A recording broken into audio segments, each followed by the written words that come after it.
Hoy contamos con un experto que se ha jugado la vida por combatirla. Es Ernesto Pérez Vera. Buenos días, Ernesto. Hola, buenos días. Buenos días. Durante 14 años ha ejercido de policía local en la línea de la Concepción hasta que tuvo que retirarse del servicio activo por las secuelas derivadas de un atropello durante una operación policial. Y antes de que mañana se marche a Cádiz, o sea, esto sí que es torbellino del todo, a CAI. Totalmente, de CAI. Que allí es donde reside y donde además ha ejercido y sigue muy activo en otras funciones como policía. Bueno, pues nos visita con ese libro debajo del brazo que presentaba en Madrid este fin de semana, que ayer además tuvo ocasión de firmar en la caseta 268, he puesto acento andaluz, la Feria del Libro. Muy bien hecho ese acento. Con mucha aceptación. El libro es En la línea de fuego, la realidad de los enfrentamientos armados. Esa publicación que, como dice Gabriel Cruz, un gran amigo, que además fue quien presentó tu libro, raspa. Vas leyendo las páginas y son de esas que te van raspando, ¿no? Que te marcan y que te van dejando también secuela. Efectivamente. Me va a matar si no le cito a Fernando Pérez Pacho. Fernando Pérez Pacho es el coautor de la obra, psicólogo clínico, que junto conmigo ha escrito este ensayo literario. Bueno, antes de nada, Ernesto, tu experiencia, porque claro, te marcó tanto. ¿Cuántas veces uno decide acertadamente o no desempuñar el arma sabiendo que está en juego tu propia vida?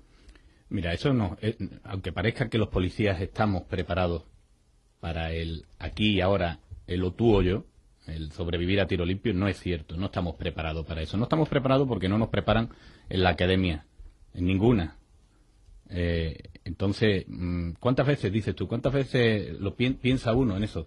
Yo personalmente había pensado muchas veces en si llegaba el día de tener que desempuñar y dispararle a mi antagonista, hacerlo. Y por eso lo hice. Mientras me estaba matando conseguí meterle 2 tiros. Porque lo mío, tú has dicho que fue un atropello, pero hay que añadir el apellido deliberado. Un atropello deliberado. A mí me atropelló, me dejó atrapado en los bajos del vehículo y agarrado a la ventanilla, y mientras circulaba conmigo ahí asido a la ventanilla, me iba aplastando y gritando: te mato, te mato, te mato. Cuando pude, metí la mano por la ventanilla y sin verlo in extremis, le metí 2 tiros y no dejó de matarme. Pero por lo menos, no sé cómo, me solté y bueno, he pasado 7 veces por quirófano. Entonces, la mayoría de los policías no estamos preparados para a vida o muerte contra un congénere. Entonces, la mayoría de los policías no se lo han planteado, y cuando se le presenta tan drástica situación, vital situación, no todos son capaces de desenfundar. Y en este libro lo contamos porque hemos entrevistado a 30 y tantos policías de todos los cuerpos durante más de 2 años entrevistándolos y leyendo las diligencias policiales que se habían instruido, en algunos casos incluso estudiando sus propias reacciones filmadas, porque algunos de los capítulos fueron filmados por cámaras de circuito cerrado de televisión. Entonces, aquí comprobamos que la mayoría de los policías no están preparados para dispararle a otro ser humano. Por mucho que en las galerías de tiro de las academias de policía y de las comisarías y de los cuarteles te enseñen la mecánica técnica o la técnica mecánica de desenfundar, apuntar y acertar en un papel, cuando el papel deja de ser celulosa y es carne y hueso, todo se complica, se impone la naturaleza, y aquello que te han enseñado para hacerlo de modo racional en una galería de tiro se convierte en algo casi imposible de llevar a cabo. Es que hay una, o sea, uno ve, claro, ve la tele, ve las películas, sobre todo las americanas, y da la sensación de que el policía sale ya, vamos, con la pipa puesta, pero afortunadamente no son tantas las veces que un policía tiene que usar su arma para una situación, ¿no? En España la inmensísima mayoría de los policías no tienen que desenfundar nunca, o no tienen nunca que disparar. Desenfundar sí que se desenfunda, a prevención se podría decir. Sí, pero no disparar. Pero no disparar muy pocas veces lo hacemos, pero esto no significa que no haya enfrentamientos armados en España. Hay más de los que creemos. De hecho, la contraportada del libro empieza diciendo: se suele decir que nunca pasa nada y que estas cosas solamente pasan en la televisión, las teleseries, las películas y en Estados Unidos. Pero no es mentira, en España hay más enfrentamientos de los que nos creemos. El año pasado nos mataron e hirieron, me parece, a cuchilladas o con armas de fuego, me parece que fueron entre muertos y heridos, tuvimos 6 o 7 el año pasado en toda España, de distintos cuerpos. Los 2 últimos en fallecer fueron 2 guardias civiles en un municipio de Teruel. Esto ocurre más de lo que la gente cree. Y muchas veces no ocurre más porque muchos policías me confiesan: Ernesto, debí desenfundar y disparar, lo sabía, pero no fui capaz. entonces no es noticia, porque el policía no hizo lo que tenía que hacer, al final se detuvo al individuo, o no se le detuvo de otro modo, o no se le detuvo, y entonces no es noticia. Pero si ese policía hubiese hecho lo que tenía que hacer, lo que por ley no solo está obligado a hacer, sino que también debe hacerlo, aunque no lo... Pero ¿y luego no tenéis problemas No. los policías Mira, cuando sí, me disparan? encanta esa Porque hay pregunta. una cosa que Sí. muchas veces da la sensación, vale, Sí. tú tienes todo el derecho, tienes la obligación incluso, pero luego no te puedes enfrentar a problemas. Sí, vamos a ver. La leyenda urbana es que si desenfunda y le dispara a otra persona, en el ejercicio de tus funciones, cuando tu integridad física está en peligro, te van a condenar. Esta es una leyenda urbana a la que se agarran quienes no saben, o los agoreros, que esconden en esta leyenda urbana de cómo te defiendas a tiro, te van a condenar. Ahí, detrás de esta leyenda urbana se esconden los ignorantes, los agoreros, a veces los cobardes, pero casi siempre los ignorantes. Sin maldad, ¿eh? La mayoría de las veces sin maldad. La ignorancia sin maldad, pero también hay quien busca la ignorancia. Hay gente que prefiere no saber la verdad para no tener que llevarla a cabo. Mira, la mayoría de las veces que en España un policía abre fuego con su arma y mata o hiere a una persona, la inmensa mayoría de las veces es absuelto o ni siquiera llega a ser absuelto porque a veces no se llega a juicio y la causa se archiva. ¿Que hay casos de policías condenados por el uso de su arma de fuego? Por supuesto. Pero leamos la resolución judicial. Todas. La primera resolución y la última, la que da por el fallo como definitivo por el recurso que se haya interpuesto. Y siempre encontrarás el motivo. Siempre encontrarás un motivo. Lo que pasa es que eso no lo aireamos. Aireamos, han condenado a fulano y a mengano. Oye, lee por qué. Y luego me convences de que el juez no tuvo más remedio que hacer el pastel con esos ingredientes. Si le damos unos ingredientes podridos al juez, hará una tarta podrida. Habrá casos que se haya equivocado el juez, no lo dudo. Pero infinitamente son los menos casos que los casos en los que nos absuelven o nos archivan las causas. Ernesto ha hecho una reflexión, un trabajo de investigación también, casi de periodista, de investigación, de policía, además, en tu propia piel. Y en esos testimonios que recogías, porque decías, hay capítulos, tienen nombre propio. Uno de ellos, por ejemplo, es el de Juan, un policía que bien conoces y al que, fijaos, vamos a escuchar un fragmento porque forma parte también de este libro y en él, bueno, después de escucharlo podríamos hablar de proporcionalidad, si os parece. Proporcionalidad es cuando a alguien le viene algo a la mente pensando, ¿es el momento de sacar una pistola? El principio de autoridad en este país para muchos y para miles de delincuentes no existe. En ese momento yo sabía que el arma la tenía que utilizar seguro, porque ya esta persona tiene muchas detenciones encima y en mayo de ese mismo año habían tenido un enfrentamiento con la Guardia Civil donde habían sacado cuchillos, pero cuando vi que era una lasca de cristal, ahí, lo he dicho muchas veces, directamente se me pasó la palabra proporcionalidad por la cara, por la mente, yo la leí y digo, yo infravaloré el riesgo de un trozo de cristal y por 1 centímetro no soy hueso ahora mismo. Yo prefiero ir a un juicio e enfrentarme, justificar el arma de aquella noche a ver a mi madre llorando y llevándome flores en un ataúd. Son palabras duras, pero claro, Mira, es que estamos hablando de un caso real. Este compañero era policía local en Puerto Serrano, una localidad de la Sierra de Cádiz, y de madrugada asaltaron la jefatura al más puro estilo western. Igual que cuando asaltaban para liberar al preso que tenía el sheriff allí, pues aquí hicieron lo mismo, porque Juan y su compañero tenían a un detenido por un delito contra la seguridad vial. Se personó parte de su familia allí, del detenido. En la jefatura solo había 2 policías, solo 2. Y como única medida de seguridad la jefatura tenía el pestillo, como el que tiene el cuarto de aseo que tenemos aquí al lado, un pestillito. Le dieron una patada a la puerta, la tiraron, y con una lasca de cristal de la misma puerta, agredieron a Juan clavándole el cristal en el ojo. Ay, por Dios. Y luego en el paladar, se lo metieron por la boca. Estuvo a punto de morir. Juan hoy sí sabe que tiene derecho a defender su vida, a tiros si hace falta. Lo intente matar, quien lo intente matar, con lo que lo intente matar. Pero en aquel entonces no lo sabía. Bien le habían dicho en la escuela, que en otras no se dice, que cuando te quieren atacar con un arma blanca, clásica al uso, una navaja, un cuchillo, un machete, una katana, puedes hacer fuego cuando te quieren, cuando es de inminente perpetración esa agresión o cuando ya se está produciendo. También le habían dicho lo mismo contra un arma de fuego. Pero nadie le había dicho, oye, y si te quieren matar con un pico, que tienes que sacar una pala Nadie le había dicho que da igual con lo que pongan en tu integridad física en juego. La intención, ¿no? Lo importante es el bien jurídico protegido. Tú tienes derecho a proteger el bien jurídico protegido llamado integridad física o vida. ¿Y qué más da que se llame Juan Bartolo, que tenga 15, 20, 30 años y que traiga un Kalashnikov, un pico de albañil, un machete o una lasca de cristal o un botellín fracturado? ¿Sabéis qué se puede hacer con una botella fracturada en cualquier parte del cuerpo? Pero se me ocurre nada más que en el cuello, el destrozo que se puede hacer, los vasos sanguíneos que por aquí corren. Entonces Juan no lo tenía claro.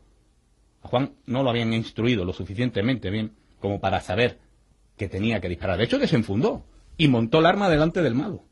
Pero le faltó, como él dice ahora, después de haberme oído y después de haber leído la obra, porque él ya había leído, antes de participar en la 5ª edición aumentada, él ya había leído el libro. Entonces, cuando ya participa como protagonista en la 5ª edición, me dice, ahora sí lo tengo claro. Si eso me ocurre hoy, el pan que me faltó, el disparo que me faltó, sí lo hubiese hecho.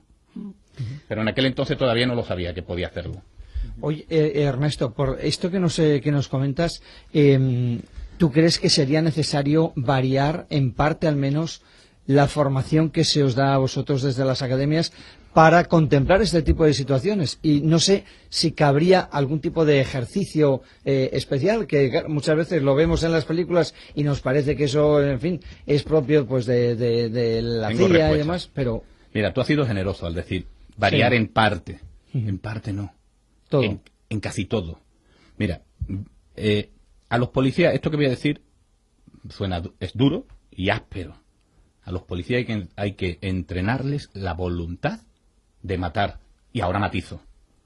Si tú no has decidido en tu cabeza y te has convencido de que un día alguien puede intentar matarte a ti, a tu compañero o a la persona que está al lado, y que si eso ocurre, vas a disparar, en principio no con intención de matar, pero cuando se dispara a alguien, siempre hay que asumir la posibilidad de que esta persona muera si le haces blanco. Si tú no has meditado sobre ello, si a ti no te han concienciado sobre ello, de nada sirve que seas el mejor tirador selecto, el mejor instructor, el que más rápido desenfunda, el que mejor las mete en el 10. De nada vale todo eso. Si tú no te convences a ti mismo de que llegado el día lo vas a hacer, de nada vale. Al margen de eso, yo siempre digo, los instructores de tiro no se pueden limitar, y yo lo soy, o lo era, instructor de tiro, no nos podemos limitar a enseñar a un tío a desenfundar, a alimentar la recámara, a quitar el seguro y a apuntar con una mano, con la otra, con las dos manos. No.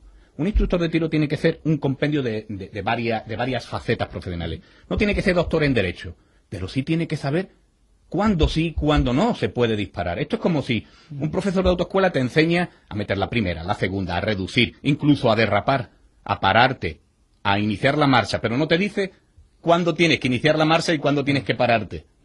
Pues es exactamente lo mismo, pero también un instructor de tiro tiene que ser, sin ser médico, tiene que saber tener unos conocimientos mínimos de psicofisiología, cómo se comporta el ser humano. Cualquiera de nosotros, estemos investidos o no del carácter jurídico de agente de la autoridad, estemos o no investidos de este carácter jurídico, todos actuamos igual, fisiológicamente. Cuando un león, si aparece un león por la esquina, todos nos vamos a asustar igual.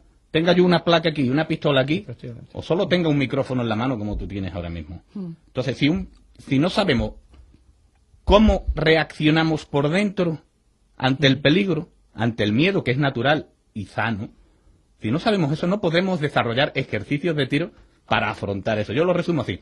Aprende cómo funcionas por dentro para poder reaccionar por fuera.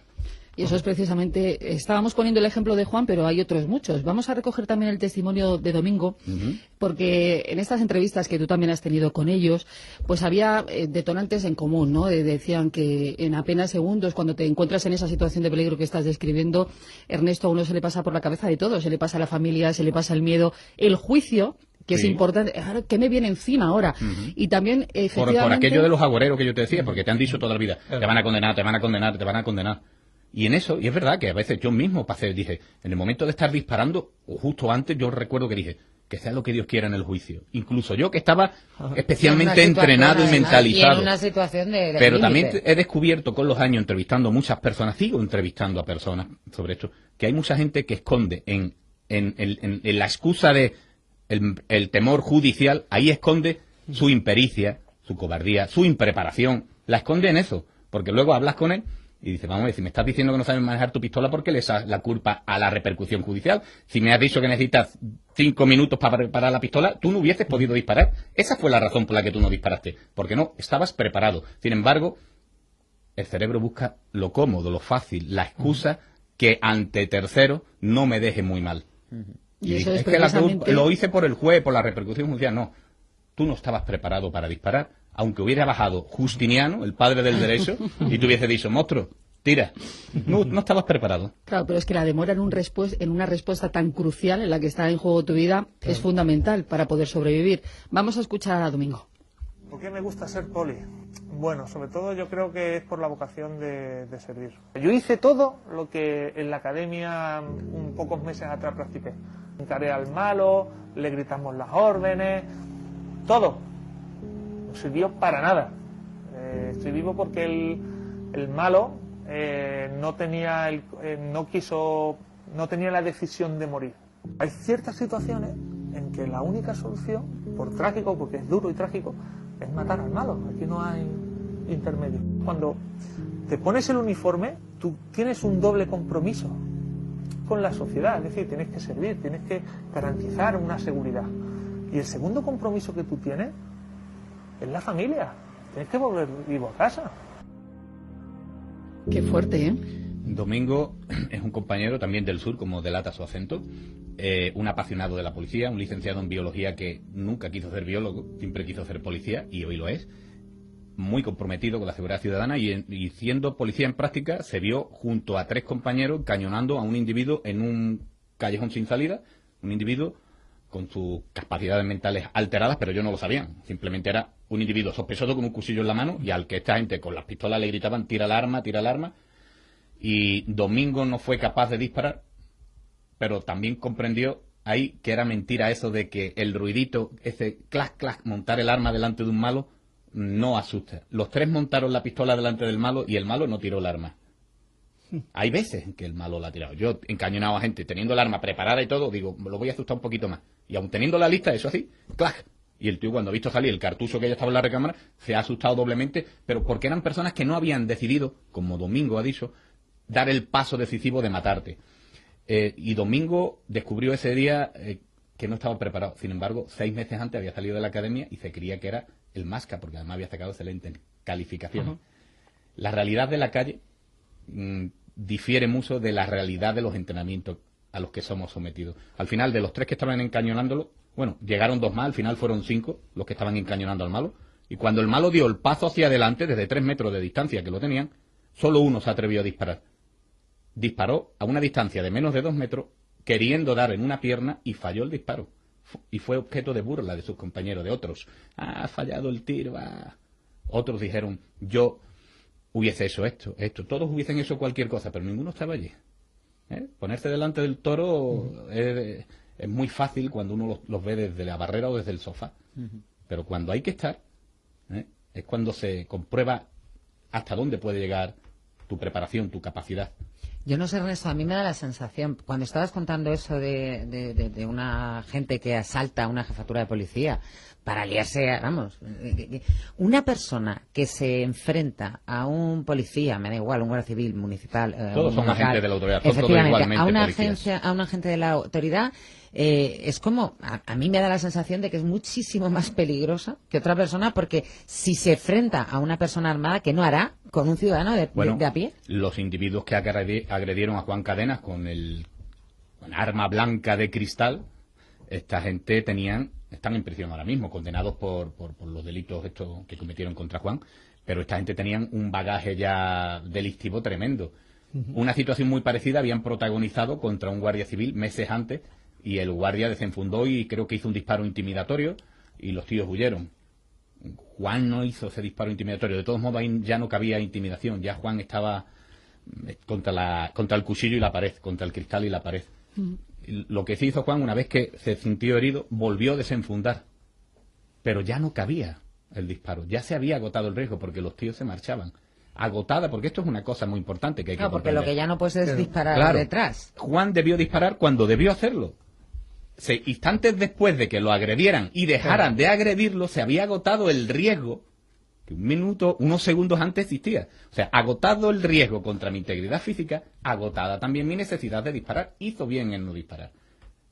A él le ha dicho la gente, ¿y por qué no disparaste luego? Cuando ya era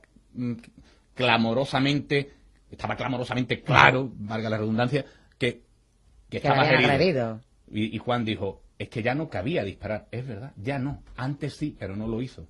Y se arrepentirá toda su vida. Él tiene una espinita clavada, porque era un gran policía. Está retirado, igual que yo, del servicio activo, y vive como yo, de una pensión.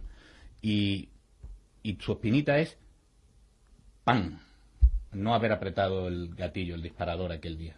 Sobre todo por cómo te deja, que es la parte también psicológica. Él está emocionalmente muy mal. Está emocionalmente muy mal. Mira, hace unos días ha tenido un juicio para reclamar la incapacidad permanente absoluta, la que le daría como pensión el 100% de su base total de regulación, y la autoridad judicial, el juzgado de lo social, se la ha denegado. Entonces está cobrando un 55%. ¿Y se la ha denegado alegando sí, qué? Que puede trabajar en otras cosas, porque cuando te dan la absoluta, eso significa que no puedes trabajar en nada. Estás tan mal que no puedes trabajar en nada. El juez considera que Juan no puede trabajar en nada que sea mínimamente estresante. Y dice Juan, que me digan que es mínimamente o nada estresante, y si yo estoy preparado para eso, porque me preparé siempre para ser policía. Y lo está pasando mal, muy mal emocionalmente. Él es un capítulo más del libro, ¿eh? Sí, es un capítulo más en ese libro en el que, bueno, también agudizas un poco la tinta, ¿no?, a la hora de escribir esas palabras. Eres crítico, teniendo en cuenta también, quiero decir, que parece que, hablando de operaciones policiales, normalmente se tiene como mucho respeto, ¿no?, a las instituciones, pero tú sí que expones también la necesidad de mejorar en muchas cosas. Muchísimas, sí, soy crítico, no, soy critiquísimo. Estoy sembrando enemigos, sin lugar a dudas, pero te voy a decir una cosa, yo ya era así de irascible antes de estar jubilado. Lo que pasa es que, bueno, ahora tengo más tiempo y ejerzo más como crítico.